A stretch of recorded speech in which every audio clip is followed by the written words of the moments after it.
interruption there. I'm not sure what that was.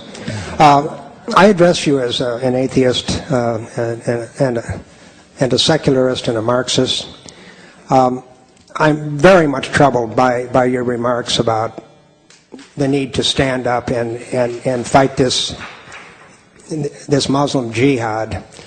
I have no time for oppressive religion of any stripe, but I think you are well aware of the long history of crimes committed by the British government in Iraq, the United States government in Vietnam, and today in Iraq and Afghanistan. And I'm wondering how you can possibly say that it is Western civilization, the civilization of the colonizers and the oppressors, who do it all, of course, in the name of liberation and democracy, how this is not the fundamental problem, rather than what you call the jihad of what I consider to be the response to the crimes of U.S.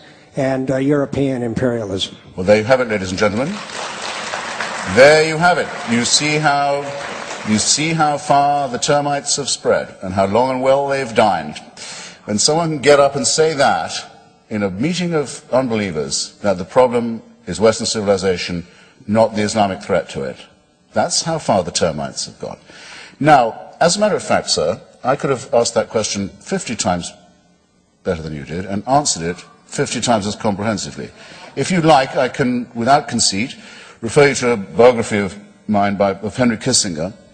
That is a compendium and anthology of the war crimes committed by the United States and its allies in the Third World and elsewhere, and a call for those people, those responsible, to be arraigned for crimes against humanity and war crimes. It's a cheap paperback published by the New Left Review that anyone can get hold of, and I can't recommend too highly. One of those crimes, I'll just give you an example to show how utterly fatuous your implication is. One of those crimes was the arming and training of the Indonesian armed forces to take over the Republic of East Timor. Some of you are no doubt aware of this terrible atrocity. It's one of Noam Chomsky's best campaigns in writing, leading to the very near physical extirpation of the people of East Timor. A genocide more comprehensive than Cambodia, taking place a little afterwards, with our weapons, with our diplomatic protection, and with the endorsement of Kissinger and Ford.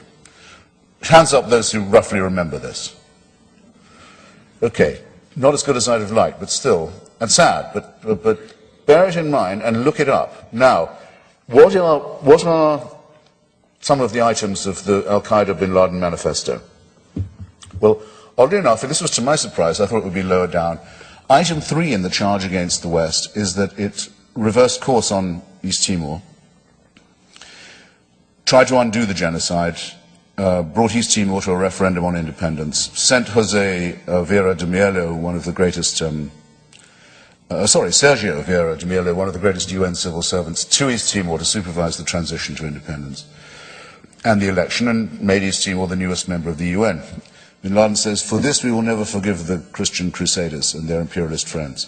They took away a republic from a Muslim land, Indonesia." Most of the people of East Timor, by the way, are Christian and speak Portuguese. A detail. For this, we will never forgive them. For this, that was the reason they gave for blowing up the UN office in Iraq, because that's where Melio was sent next, with a truck bomb of explosives so enormous that it must have been borrowed from the former Iraqi army and Ba'ath Party. That's the reason they gave for blowing up the Australian tourists in Bali, in Indonesia, and the Indonesian taxi drivers who were servicing that resort, because they couldn't forgive the West for its behavior in East Timor. In other words, if you want to avoid upsetting these people, you have to let Indonesia commit genocide in East Timor. Otherwise, they'll be upset with you. You'll have made an enemy. If you tell them they can't throw acid in the faces of unveiled women in Karachi, they will be annoyed with you. If you say, we insist, we think that cartoonists in Copenhagen can print satire on the Prophet Muhammad, you've just made an enemy. You've brought it on. You're encouraging it to happen.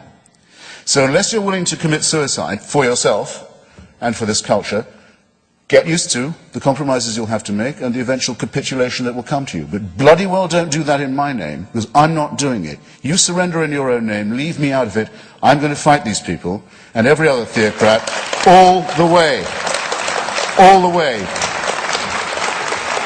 For free expression, for women's rights, for self-determination of small peoples, for the right of Iraqis to federate and have their own show, for the right of the Lebanese not to be bullied by Hezbollah and to have a multicultural democracy. Yes, I'll fight for this, and I think that the 82nd Airborne is brave to be fighting for it too. And I think you should be ashamed sneering at people who guard you while you sleep. Thanks.